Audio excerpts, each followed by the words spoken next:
Habang nag-aayos ng mga damit, nakita ko sa bulsa ng Amerikana ng asawa ko ang isang kondom at resibo ng motel. Lihim kong ininjeksyonan ng asido ang kondom gamit ang hiringgilya. Nang gabing iyon, tumawag ang emergency room ng ospital at sinabing, "Mrs., kailangang putulin ang maseselang bahagi ng asawa mo at ng kanyang hipag." Pagkarinig nito, halos matulala ang buong pamilya ng asawa ko. Ang bawat detalye ng buhay ay may natatagong aral. Ang pag-unawa sa tao ay parang isang nobela. Maligayang pagdating sa kwentong buhay pamilya. Ngayon ay ibabahagi ko ang isang orihinal na kwento. Ngayon ang ika-10 anibersaryo ng kasal namin ni Mark Anthony. Ako nga pala si Maria Clara, o Clara para sa mga malalapit sa akin. Kaninang umaga, sadyang gumising ako ng maaga. Binihisan ko ang anak naming si Ningning at hinatid siya sa eskwelahan. Habang pinapanood ko siyang masayang naglalakad papasok ng gate, dala ang kanyang backpack, parang pulot ang tamis na naramdaman ng puso ko. 10 taon na.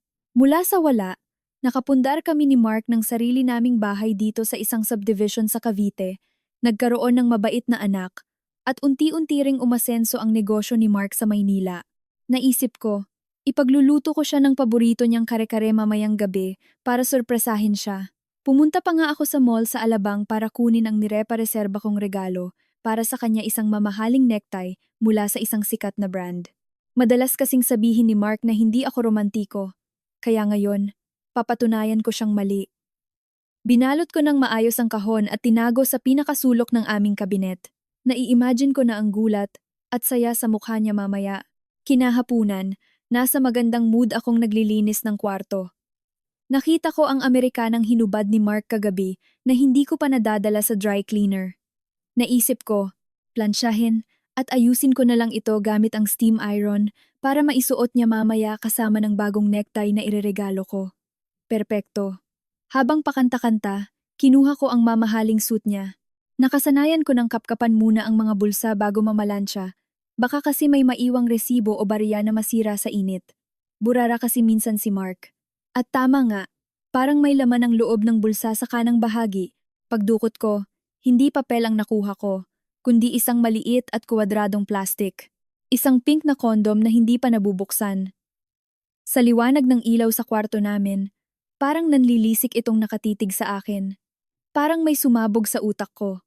Parang pinalo ako ng matigas na kahoy sa batok.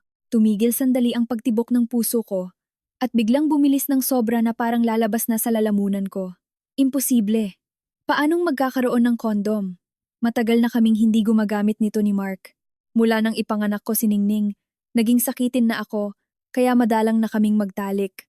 Bukod pa roon, sabi niya naaawa raw siya sa akin, at ayaw na niyang mahirapan pa akong magbuntis, kaya siya na mismo ang nagpa-vasectomy.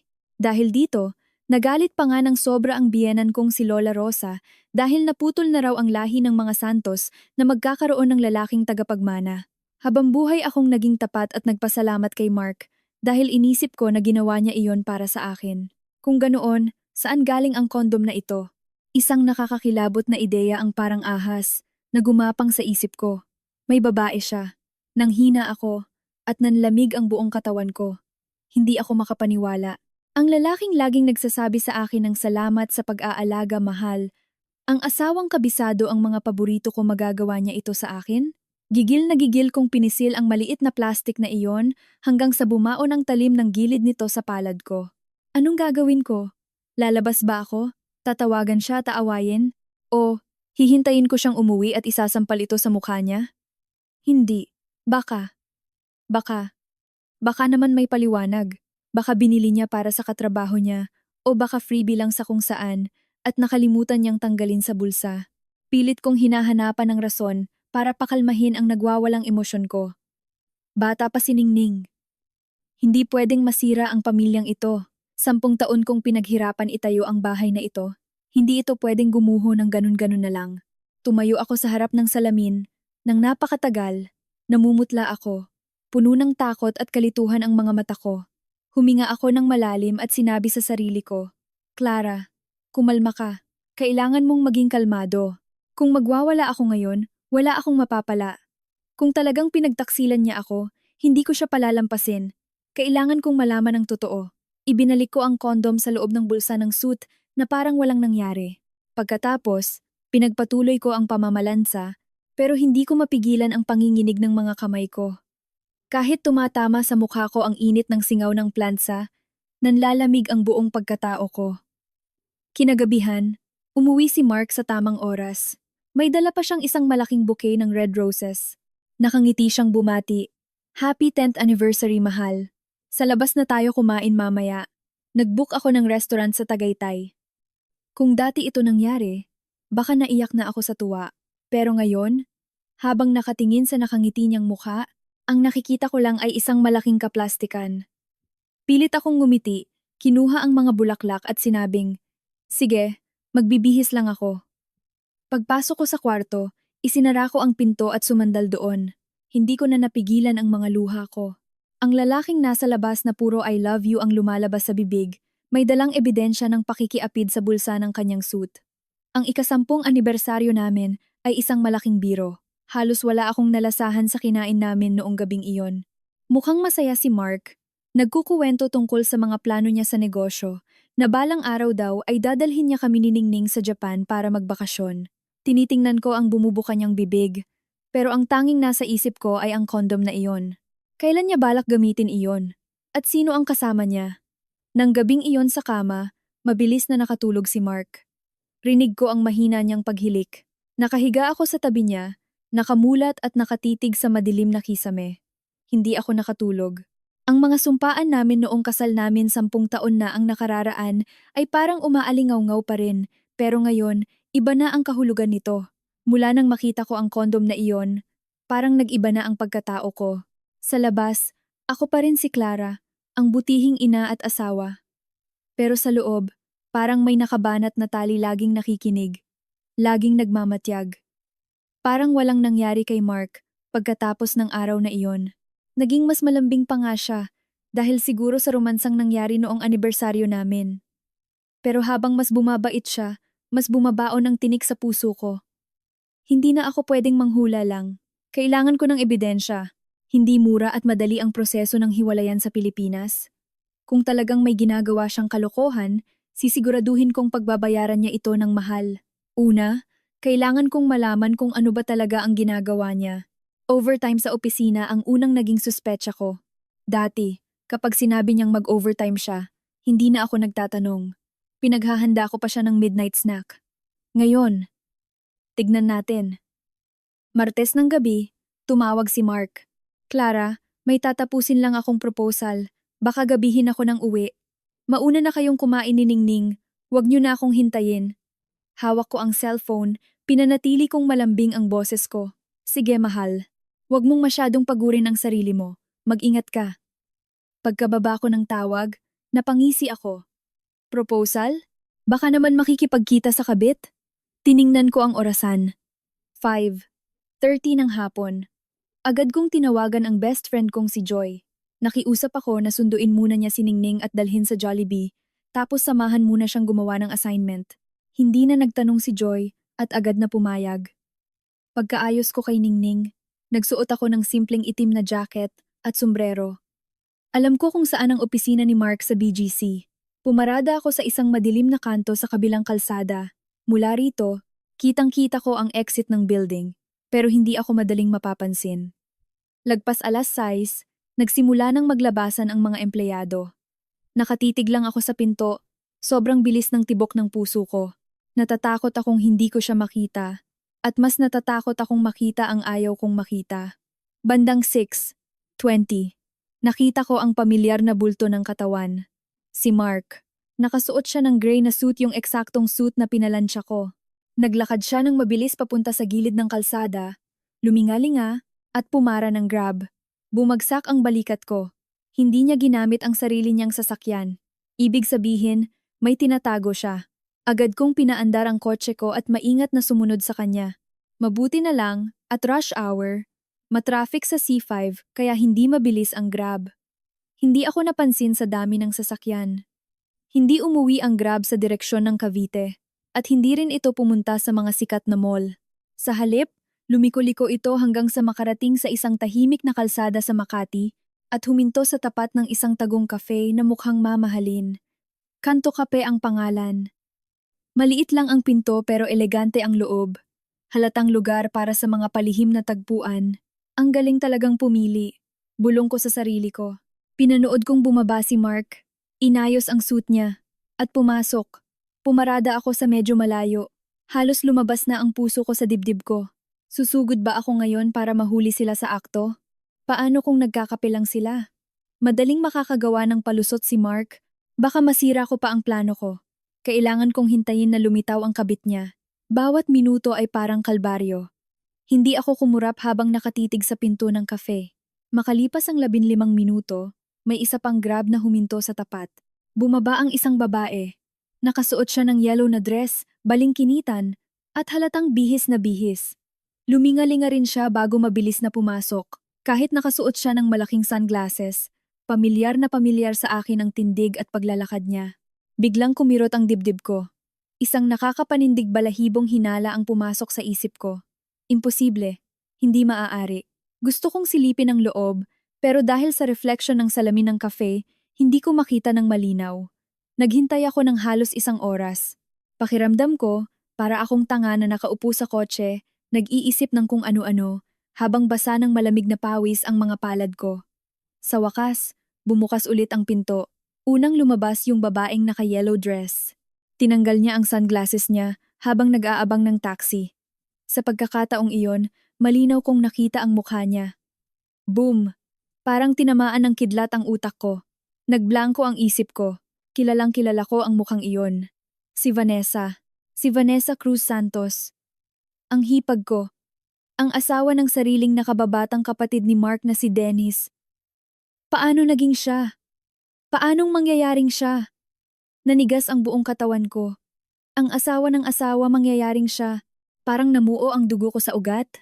Pinanood ko si Vanessang sumakay ng taxi at eleganteng umalis. Makalipas ang ilang sandali, lumabas na rin si Mark at pumara ng sasakyan pa uwi. Naiwan akong nakapako sa driver's seat. Nanlalamig at nanginginig ang buong katawan ko. Umaasa akong namalikmata lang ako. Si Mark at si Vanessa? Mas masahol pa ito kaysa sa kung sinong estrangherong babae. Inskesto ito, pambababoy, at sukdulang pagtataksil ito sa dalawang pamilya. Biglang umakyat ang asim sa lalamunan ko. Halos masuka ako. Galit, pandidiri, at di makapaniwalang emosyon ang parang bulkang sumabog sa dibdib ko. Mark, Vanessa, ang kakapal ng mukha nyo. Hindi ko alam kung gaano katagal akong nakaupo doon. Gabi na nang paandarin ko ang sasakyan at nagmaneho ng walang direksyon. Tuluyan nang bumagsak ang mga luha ko. Hindi dahil sa lungkot, kundi dahil sa galit. Sukdulang galit. Kaya pala, ang 10 taon kong kasal ay isang malaking kasinungalingan. Ang inaakala kong masayang pamilya ay bulok na pala hanggang sa kaibuturan. Pinunasan ko ang mga luha ko. Nanlamig ang mga mata ko. Sige, magaling kayo. Tatandaan ko ito. Pag-uwi ko, tulog na si Ningning. Hinihintay pa rin ako ni Joy sa sala. Pagkakita niya sa akin na namumutla at parang nawawala sa sarili, agad siyang nagtanong, Clara, anong nangyari sa'yo? Binuka ko ang bibig ko, pero walang lumabas na boses. Paano ko sasabihin? Na ang asawa ko at ang hipag ko ay magkalaguyo? Nakakahiya. Umiling na lang ako at pilit nang umiti. Wala, napagod lang siguro sa traffic. Hindi kumbinsido si Joy, pero dahil ayaw kong magsalita, hindi na siya namilit. Nagbilin na lang siyang magpahinga ako bago siya umuwi.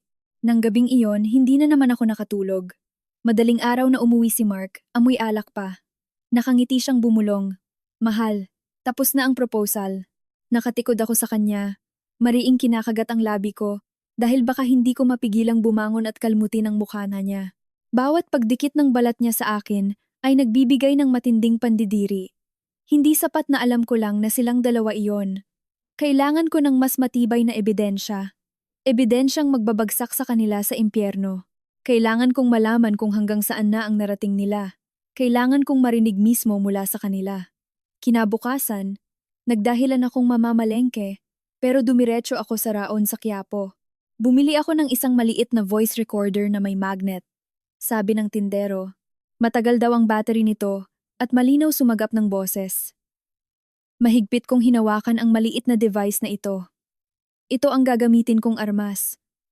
Paano ko ito mailalagay kay Mark? Sa briefcase niya ang pinakamaganda. Lagi niya itong dala sa trabaho at iniiwan lang niya sa sulok ng study room niya. Pero paano ko masisigurong marerecord ko ang pagkikita nila? Kailan ang susunod nilang date? Hindi nagtagal. Dumating ang pagkakataon. Makalipas ang 2 araw, habang naghahapunan kami, tumunog ang cellphone ni Mark. May nag-text. Kinuha niya ito, nag-type ng mabilis, tapos parang walang anuman na sinabi sa akin. Ay, bukas pala ng gabi may business dinner ako. Kasama si Dennis. Baka gabihin ulit ako. Kasama si Dennis? Napangisi ako sa isip ko. Ang galing mong gumawa ng palusot, Vanessa. Ginagamit mo pa ang sarili mong asawa bilang panakipbutas. Hindi ko pinahalata ang nararamdaman ko. Nilagyan ko pa ng ulam ang plato niya at sinabing, huwag masyadong iinom ha. Baka masira ang atay mo. Kinabukasan ng umaga, bago umalis si Mark, inabot ko sa kanya ang briefcase niya gaya ng dati. Nang yumuko siya para magsuot ng sapatos, mabilis kong idinikit ang maliit na recorder sa pinakasulok ng inner lining ng bag niya. Pinagpawisan ng malapot ang mga kamay ko. Kailangang mabilis at walang palya. Walang kamalay-malay si Mark. Kinuha niya ang bag at hinalikan pa ako sa pisngi. Alis na ko, mahal. Pagkasara ng pinto, nanghina ang mga tuhod ko at muntik na akong mapaupo sa sahig. Sobrang bilis ng tibok ng puso ko. Ang sumunod ay mahaba at nakakabaliw na paghihintay. Buong araw akong wala sa sarili. Kung ano-anong imahinasyon ang pumapasok sa utak ko. Kinakausap ako ni Ningning, pero late na ako nakakasagot. Kinagabihan, ginabi nga ng uwi si Mark. Pasado 12:00 na nang pumasok siya. Amoy alak na naman. Naligo siya at agad na nakatulog, humihilik ng malakas. Nang sigurado akong tulog na siya, dahan-dahan akong bumangon at pumuslit papunta sa study room. Nandoon ang bag niya. Nanginginig ang mga kamay kong kinuha ang recorder.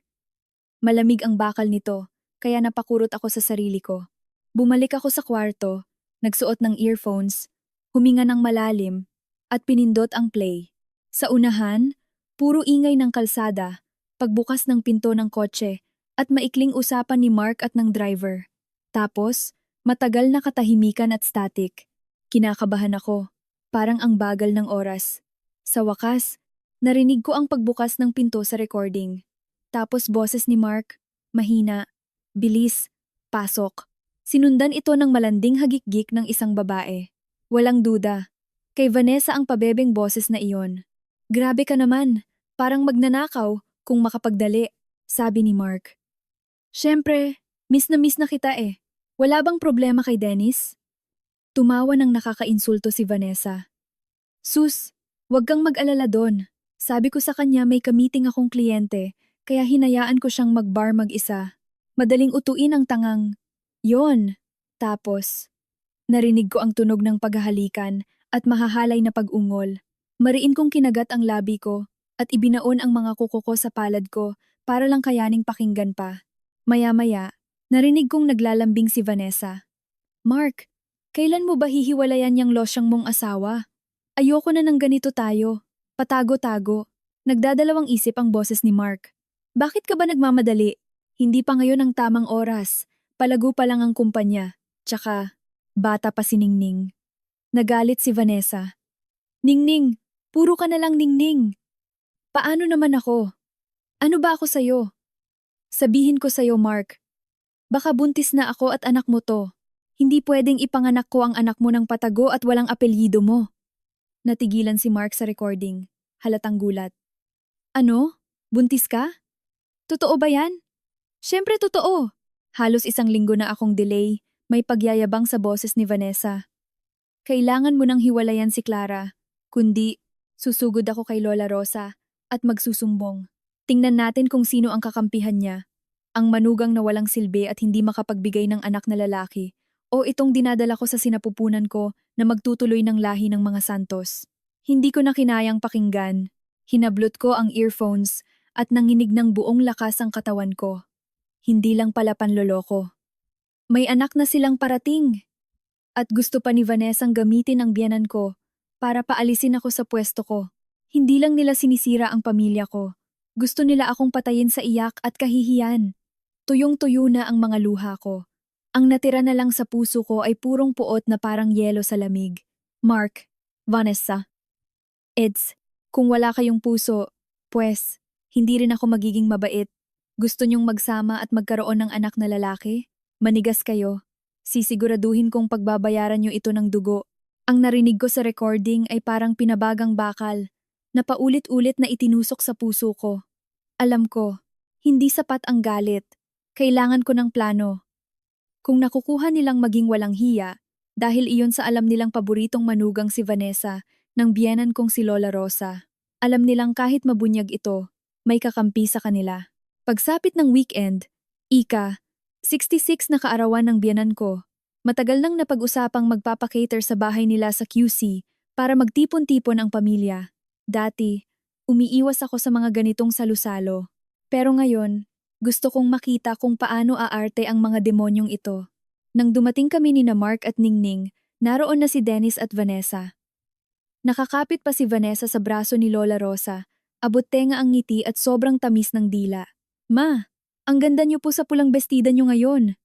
Parang nasa 50s lang kayo. Bagay na bagay sa inyo, yung gintong pulseras. Tuwang-tuwa si Lola Rosa, hinahaplos-haplos ang kamay ni Vanessa.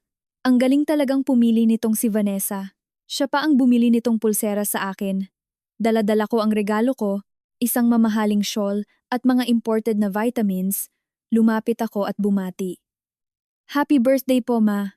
Maliit na regalo po mula sa amin ni Mark. Tiningnan lang ni Lola Rosa ang dala ko.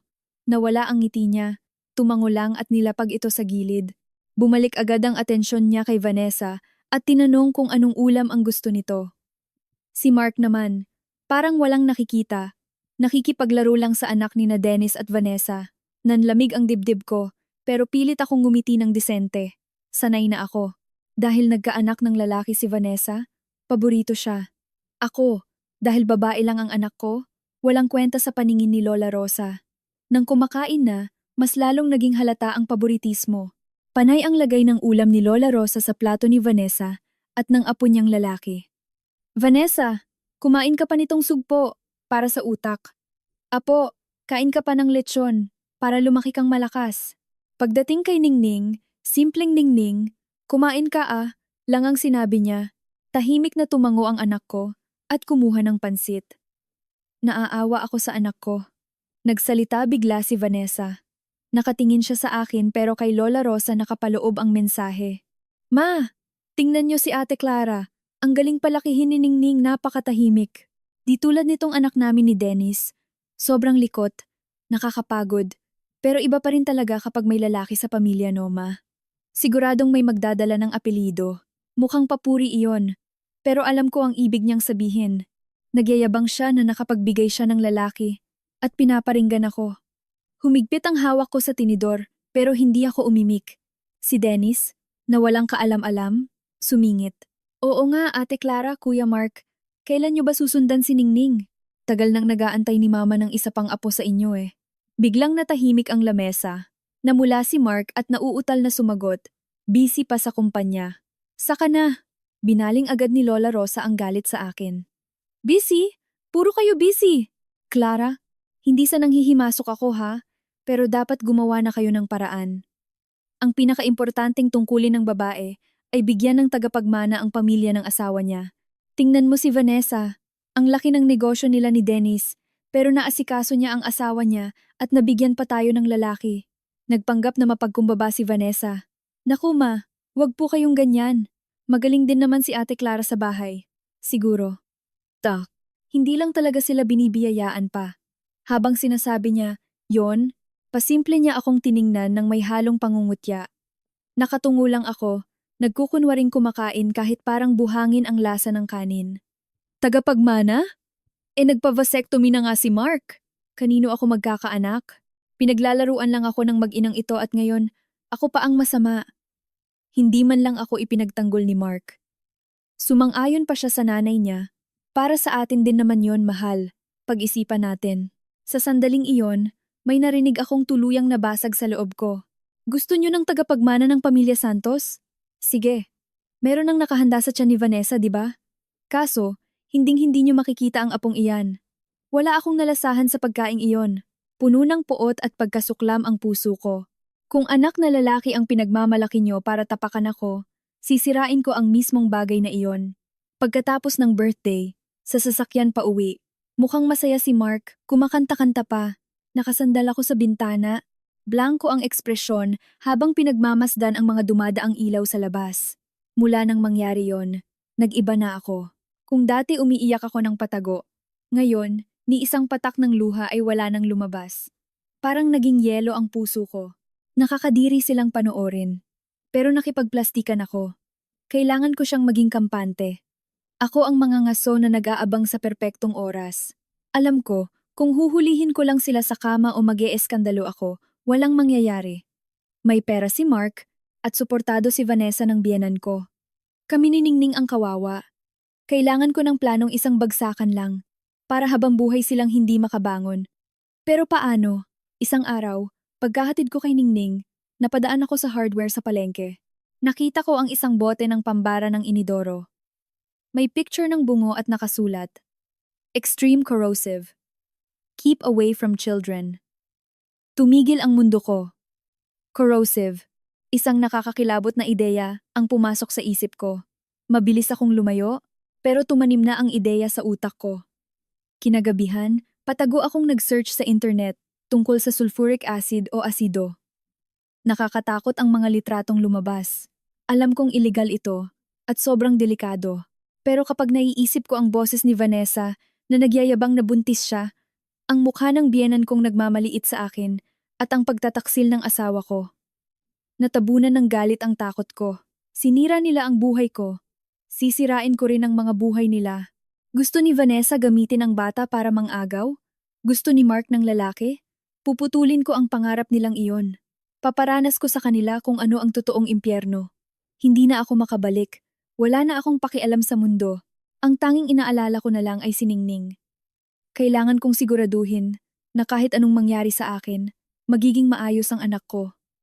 Palihim kong inayos ang mga bank accounts at titulo ng bahay. Saan ako kukuha ng asido? Hindi iyon basta-basta nabibili. Naisipan kong pumunta sa isang lumang bahagi ng Sampaloc, Maynila, malapit sa bahay ng isang malayong tiyahin.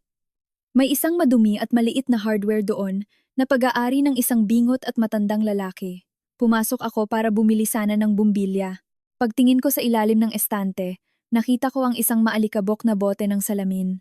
May naninilaw na label at pulang sulat, battery fluid, sulfuric acid, danger. Sobrang lakas ng tibok ng puso ko. Pilit akong kumalma, tinuro ko iyon at tinanong, Manong, magkano po to?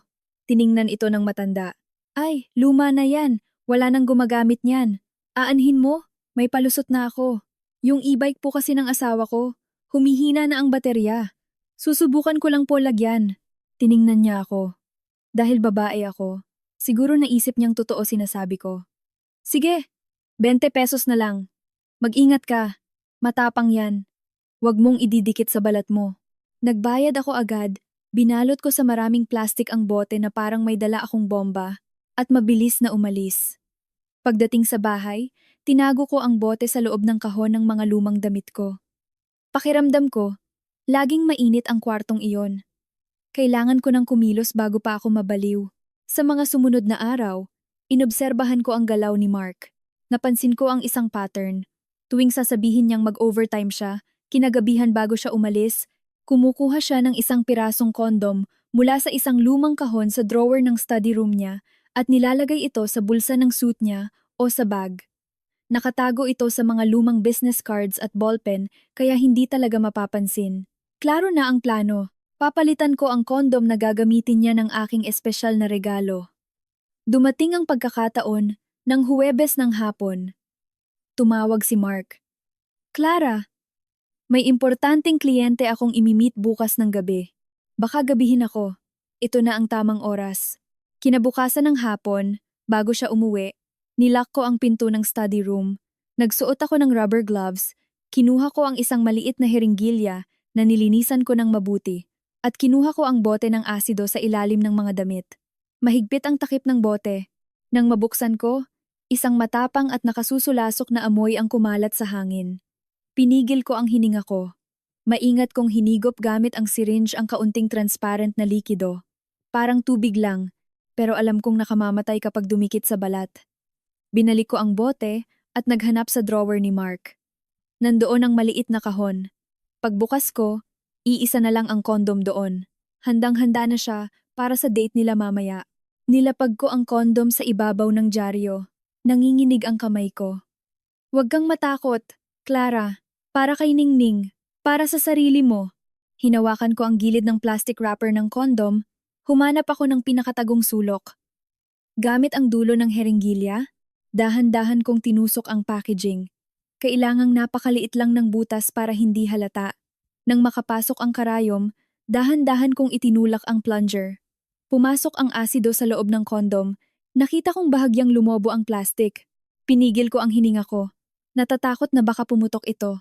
Pagkatapos, mabilis kong hinugot ang karayom. Kumuha ako ng napakaliit na piraso ng clear tape at idinikit ito sa butas para magmukhang dumi o scratch lang sa plastic. Basang-basa ako ng malamig na pawis pagkatapos. Ibinalik ko ang kondom sa kahon, ibinalik sa drawer, at nilinis ang lahat ng ebidensya. Binuksan ko ang bintana para mawala ang amoy. Nakaupo ako sa silya. Nakatingin sa labas, habang padilim na ang langit. Nakahanda na ang patibong. Ang lason ay nakahain na. Hihintayin ko na lang ang dalawang walang hiyang tao na kusang pumasok dito. Umuwi si Mark na parang walang nangyari. Nakipaglaro pa kay Ningning. Tinitingnan ko ang likod niya at malamig na umusal sa isip ko. Bukas ng gabi, pagbabayaran niyo ang lahat. Kinabukasan, pinanood ko siyang pumasok sa study room bago umalis. Paglabas niya, suot na niya ang pinaplansya kong suit. May bahagyang ngiti ng pananabik sa mukha. Alis na ko, mahal. Ngumiti ako ng pinakamatamis kong ngiti. Sige, umuwi ka ng maaga. Pagkasara ng pinto, alam kong bukas na ang pintuan ng impyerno para sa kanila. Mag-isa ako sa bahay dahil hindi pa nakakauwi si Ningning mula sa school. Parang nabaliw ang utak ko. Umiikot ang sikmura ko. Napakawalan ko na ang bato mula sa bundok. Wala na akong kontrol kung sino ang madudurog. Upang hindi mabaliw sa kaba, naglinis ako ng bahay. Nagmop, nagpunas.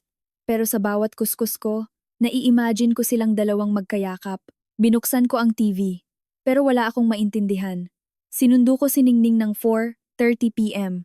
Pagyakap sa akin ng anak ko at pagtawag ng mama, medyo nakaramdam ako ng init. Para sa'yo ito, anak. Inililigtas ko ang pamilya natin. Pinakain ko siya, pinatulog. Nang lumalim na ang gabi, nagsimula ang tunay na kalbaryo. Nakaupo ako sa sala. Walang bukas na ilaw maliban sa isang lamp. Hindi ako makatulog. Bawat tiktak ng orasan ay nakakarindi. 9 p.m., 10 p.m., 11 p.m., walang text si Mark, ang tahimik. Ibig sabihin, magkasama sila, at marahil, ginagamit na nila ang regalo ko. Malapit na mag-alas 12 nang biglang mag-vibrate ang phone ko. Muntik na akong mapatalon sa gulat. Text lang pala mula sa Globe. Napahiga ako sa sofa, basang-basa ng pawis. Kumuha ako ng tubig pero nanginginig ang mga kamay ko. Kayanin mo, Clara. Deserve nila yan. Lumipas ang alas 12. Isang bagong araw na. Para sa iba, ordinaryong araw lang. Para sa kanila, gumuho na ang mundo nila.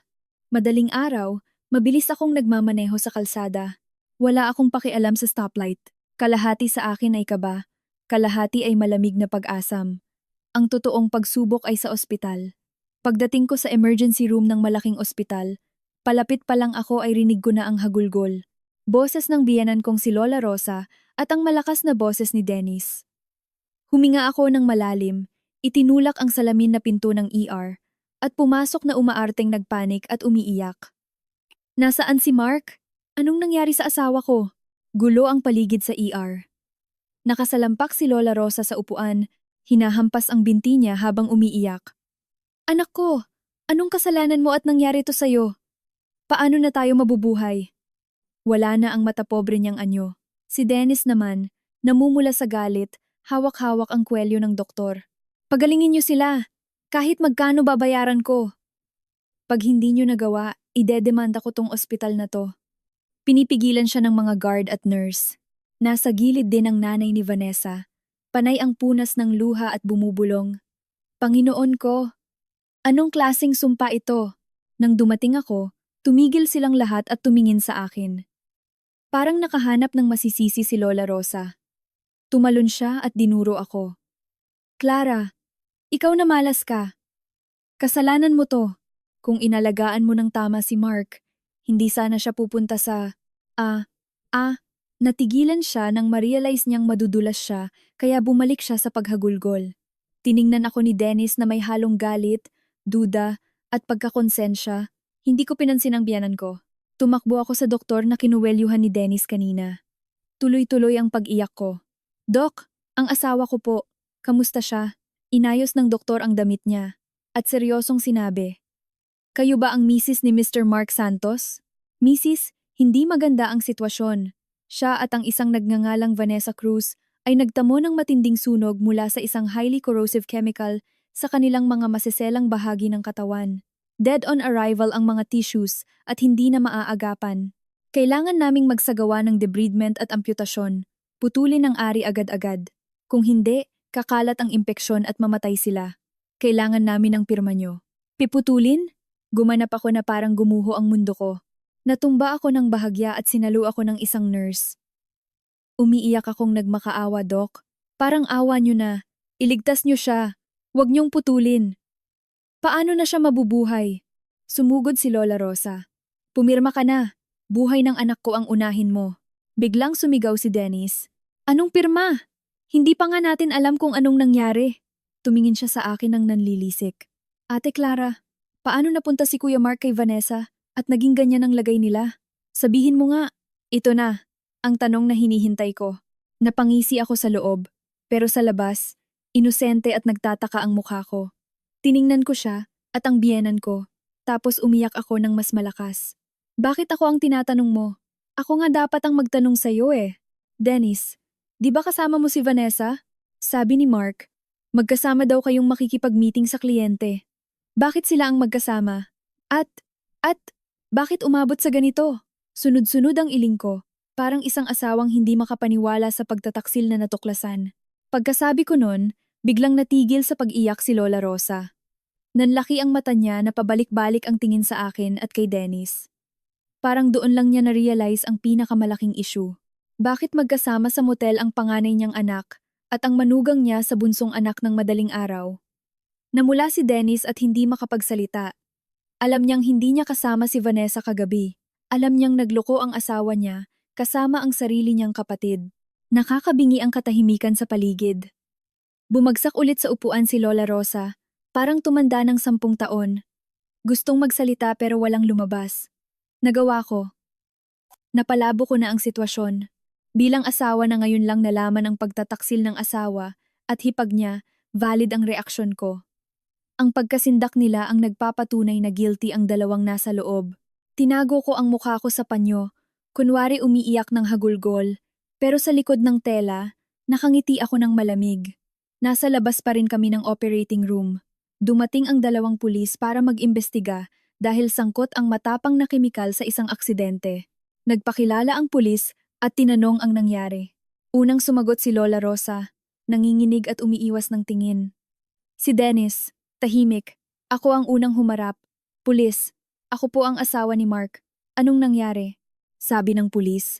Mrs., sa initial investigation namin, may nahanap kaming sirang kondom na may traces ng matapang na corrosive acid sa motel room nila. Baka aksidente ito dahil sa maling produkto o baka may foul play. Kondom? Napatakip ako sa bibig. Umaarte na sobrang nasusuklam at gulat na gulat. Tumingin ako kina Dennis at Lola Rosa. Dennis, Ma, narinig niyo yon? Kondom sa motel? Sila. Totoo nga. Nag-collapse ako sa pader at umiyak ng tahimik. Mas lalo kong idiniin sa harap ng mga pulis na may relasyon ng dalawa. Nang tanungin ng pulis kung sino ang huling nakasama ni Mark, sinabi kong si Dennis ang paalam niya. Sinikaran ko pa ang ego ni Dennis, na nauwi sa pag-amin niyang nagsinungaling si Mark sa akin. Nang tanungin kung may kaaway si Mark o may kemikal sa bahay, sumagot ako ng inosente. Wala po. Busy po siya sa negosyo. At panlinis lang ng banyo ang kemikal namin sa bahay, pangbomba pa nga ng inidoro ang gamit namin. Wala kaming alam sa mga asido. Perpekto ang sagot ko. Ako ang biktima. Wala akong alam. Pag-alis ng pulis, napatingin sa akin ng masama si Dennis at Lola Rosa. Pero wala silang magagawa. Ako ang pinakakawawa sa paningin ng batas. Natapos ang operasyon. Lumabas ang doktor. Ligtas daw ang buhay ni na Mark at Vanessa. Pero kailangang putulin ang malaking bahagi ng maselang bahagi nila dahil patay na ang laman. Bukod doon, kailangan ng milyon-milyong piso para sa reconstructive surgery at matagalang gamutan kung hindi ay mamatay sila sa impeksyon. Hinimatay si Lola Rosa sa narinig niya. Pagkagising niya, iniyakan niya ang pera. Saan tayo kukuha ng pera? Diyos ko! Sinigawan ni Dennis ang nanay niya na unahin ang pagpapagamot. Sabi ni Lola Rosa, bumabagsak na ang negosyo ng kuya mo. Pati negosyo mo palugi na rin. Wala na tayong cash. Bumaling si Lola Rosa sa akin. Clara, yung mga ipon mo, ibigay mo para pambayad. Napaiyak ako kunwari. Ma, anong ipon? Ang binibigay lang sa akin ni Mark ay eksakto lang pambayad sa kuryente at pampaaral kay Ningning. May kaunti akong naipon para sa insurance ni Ningning, pero barya lang yon. Totoo naman na kuripot si Mark, pero may patago akong pera. Hinding-hindi ko ibibigay yon. Bumaling sila sa pamilya ni Vanessa, pero nagwala ang nanay ni Vanessa. Ang kakapal nyo! Anak nyo ang nanira sa anak ko. Dapat nga kayo magbayad sa amin dahil dinala nyo sa kapahamakan ng anak ko. Nagsagutan sila sa ospital. Pinanood ko lang sila. Dati silang mga nagmamalaki at mapagmataas. Ngayon, nagkakagatan sila dahil sa pera. Eto ba ang pamilya na ipinagpalit ni Mark sa akin? Nakakatawa at nakakaawa. Lumipas ang ilang araw, palihim akong kumuha ng magaling na abogado at inihanda ang mga papeles para sa annulment at paghahati ng ari-arian. Isang hapon, pumunta ako sa kwarto ni Mark sa ospital. Pinag-break ko muna ang nurse. Tahimik sa loob. Nakahiga siya, mukhang patay, nakatitig lang sa kisame. Nawala na ang yabang niya. Nilapitan ko siya, galing sa pagiging malambing. Naging malamig at matalim ang tingin ko. May gusto siyang sabihin pero hindi siya makapagsalita ng maayos. Yumuko ako at bumulong sa mismong tenga niya. Maganda ba ang quality ng kondom na ginamit niyo? Boom. Parang tinamaan ng kidlat si Mark. Nanlaki ang mga mata niya sa matinding gulat at takot. Tinitigan niya ako habang nag-uungal siyang parang hayop, pero hindi makagalaw. Oo, ako nga, malamig kong pag-amin. Nung nakita ko yung kondom sa bulsa mo, alam ko na. Tapos narinig ko rin kayo sa recorder ko habang nasa motel. Gusto niyo pala ng anak na lalaki at papalalayasin niyo ako? Hahaha. Tiningnan ko ang maputla niyang mukha. Paano? Masarap bang masunog ng asido ang pagiging lalaki mo? Yung inaasam niyong tagapagmana ng pamilya Santos, hindi pa man nabubuo, sunog na. Pati na rin yung higad mong kabit. Salbahe. Oh, demonyo ka. Pilit niyang inungol, nanginginig sa galit. Demonyo? Ngumiti ako. Mas demonyo kayo. 10 taon akong nagpakatanga. Pinaikot niyo ako ng nanay mo. Naniwala akong nagpa-vasectomy ka para sa akin. Ginamit niyo ang pera natin para suportahan ang pamilya ng kapatid mo at kabit mo. Sino ngayon ang mas demonyo? Tumayo ako. Sinabi ko ito sa'yo para alam mo kung bakit ka nasa impyerno ngayon. Ipapadala ko ang abogado ko para sa annulment. Pipirma ka o ipagkakalat ko sa buong Pilipinas na naputulan ka ng ari dahil ginamit mo ang asido habang kinakantot mo ang sarili mong hipag? Hindi ko na hinintay ang sagot niya. Tumalikod ako at lumabas. Pagkasara ng pinto, narinig ko ang nakakabinging pag-ungal ng isang taong nawalan na ng pag-asa. Dahil may mabigat na ebidensya ako ng pagtataksil, psychological incapacity at adultery. At dahil baon sila sa utang, hindi na nakapalag si Lola Rosa at Dennis sa husgado. Nakuha ko ang buong custody ni Ningning at ang bahay namin dahil ito lang ang matitira sa aming mag-ina at hindi ko sagutin ang utang na ginamit sa ospital dahil bunga yon ng pakikiapid nila. Sa isang iglap, nakaalis ako sa burak na pamilyang iyon. Naiwan si Mark, si Vanessa, at ang pamilya Santos na habambuhay na mabubuhay sa kahihiyan, kakapansanan, at walang katapusang utang. Ibinenta ko ang bahay, dala ang pera, dinala ko si Ningning sa Palawan, malayo sa lahat, walang nakakaalam kung saan kami pumunta. Tahimik, sariwa ang hangin, at nasa tabing dagat kami. Nakahanap ako ng simpleng trabaho, at masayang nag-aaral si Ningning. Kapag naglalakad kami sa beach tuwing sunset, Tinuturo ni Ningning ang araw at sinasabing, "Ang ganda, Mama." "Oo, anak. Napakaganda." Ang dating Clara ay namatay na sa loob ng ospital na amoy gamot. Ang babaeng nakatayo rito ngayon ay isang ina na gagawin ang lahat para sa kanyang anak. At para sa akin, sapat na iyon. Mahal na mambabasa, mag-iwan po ng inyong komento. Kung nakaramdam kayo ng kaba at tuwa sa pagbangon ni Clara at sa kanyang paghihiganti, i-like at i-share ang kwentong ito. Hanggang sa muli, dito lang sa Kwentong Buhay Pamilya. Maraming salamat po.